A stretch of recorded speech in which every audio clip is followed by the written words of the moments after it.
I want to explore the way we educate physicians in this country. There's a lot of research around this in the United States, medical education, that we take caring, compassionate people into our medical schools. So it does not look as though the problem is our selection. People come with open hearts and with compassion and love. And there's a lot of data that looks at what happens 1 year into medical training, 2 years into medical training. What the studies show is that 1 year, 2 years into training, empathy and compassion in the people that were empathetic, loving people when they came in has plummeted. And they self-report that their medical care, not surprisingly, is different. This is not surprising. I guess the simple way to say this is, I believe if we cannot sit with our own suffering as physicians, we can't sit with the suffering of our patients. I'm comfortable dealing with your diabetes and hypertension because I have the tools to fix that, I believe, and I'm trained to do that. But I don't even want to open the door if I even knew what questions to ask that might reveal your suffering, because I don't know how to be present with that. So I'd love your thoughts on that, those comments, and then how do we begin to train and have our learners, our physicians to be, and other healthcare providers, put emotion at the same level as the intellect? So yeah, we are still… see, if you want flowers to grow in your garden, you don't have to think flowers, you don't have to chant flowers.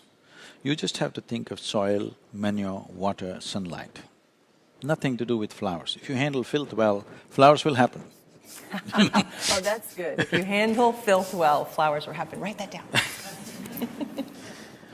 Those people who think of flowers, they will end up with Chinese-made plastic flowers.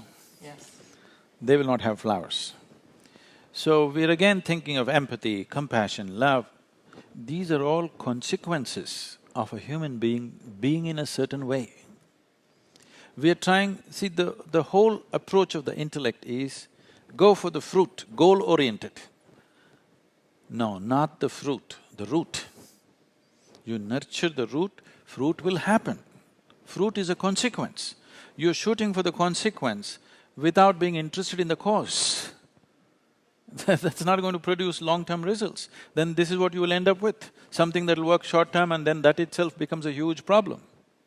Right now, healthcare system itself is a huge problem. The very fact that pharmaceutical industry is the second largest industry on the planet speaks volumes about our health, isn't it? People tell me, I do not know the statistics, these are all things which are, being circulated on the internet and things like that. They say almost 37% of the medicine, all kinds of medicines manufactured in the world are consumed by Americans themselves. They don't even account for a minuscule of the population, and if they're consuming 37%, either they're paranoid about their health or really they're unhealthy. One of these things must be true, isn't it?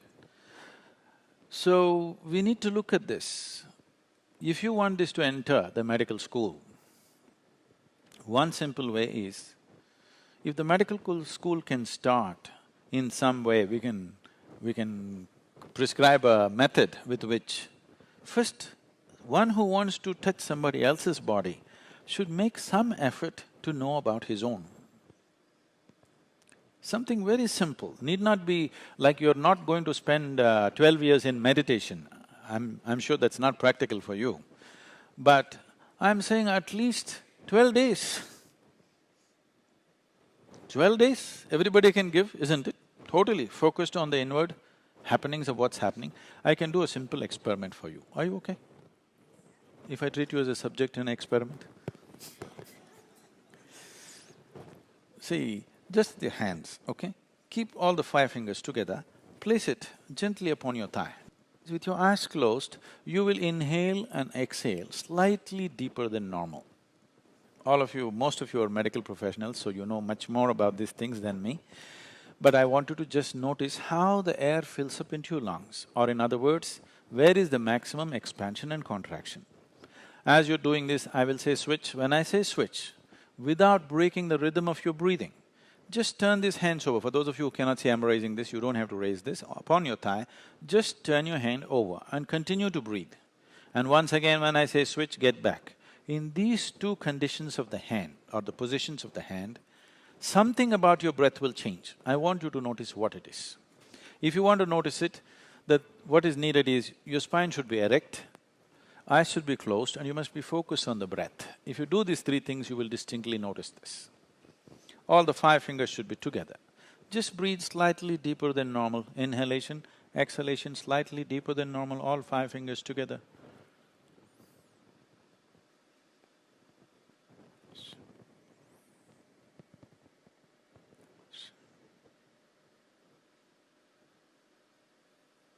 Switch.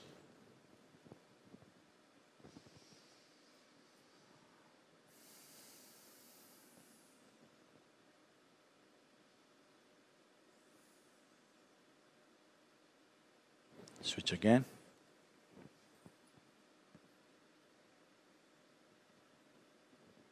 Please open your eyes. Do you notice some difference? What is it?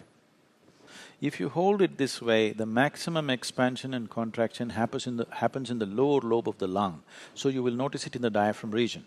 If you turn it around, it moves to the middle lobe of the lung, you will notice it higher up. Just take one breath and see it is noticeable.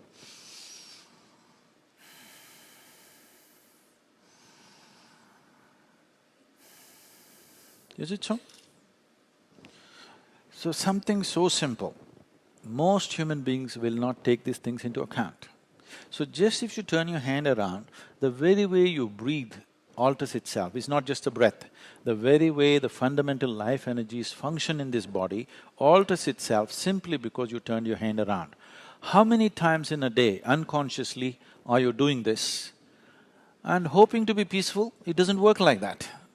This is like you got into your car, you don't know what these 3 pedals are, just kick any one of them whenever you feel like it. You know what a jerky driver you will be?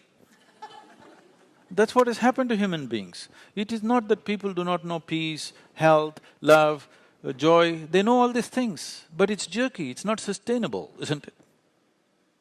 If you did not know a moment of peace or joy, you would be on the suicide list.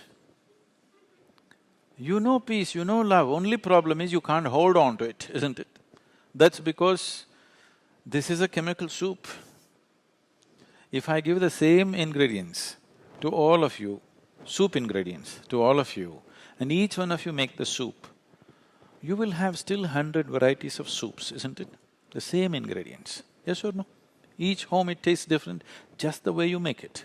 This also the same thing, same ingredients, just the way you make it within yourself, isn't it? Whether it's health or well-being, peace, love, joy, ecstasy, every human experience has a chemical basis to it. And chemistry is not a basis, chemistry is also a consequence of a different dimension of who you are. I think Mitch was putting up those 5 koshas and all. In yoga, because you're talking about the mind, in yoga we don't see anything as mind. All different levels of bodies, physical body, mental body, energy body, etheric body, and the other one will not translate well, it's called bliss body in English, but that's a wrong translation. So, physical body is something that you gather because of the food that you've eaten. So what kind of food you've eaten definitely interpret itself as the nature of the body that you have. Well, your genetics, the other information has a serious impact, but still the design of this building is important. But still the material is also important, isn't it? Even if the design is fabulous, if the material is bad, still the whole building may not fall down on our heads, but panels could be falling on our heads. So, this is happening, we're not considering what we eat as to what is the best thing for this body.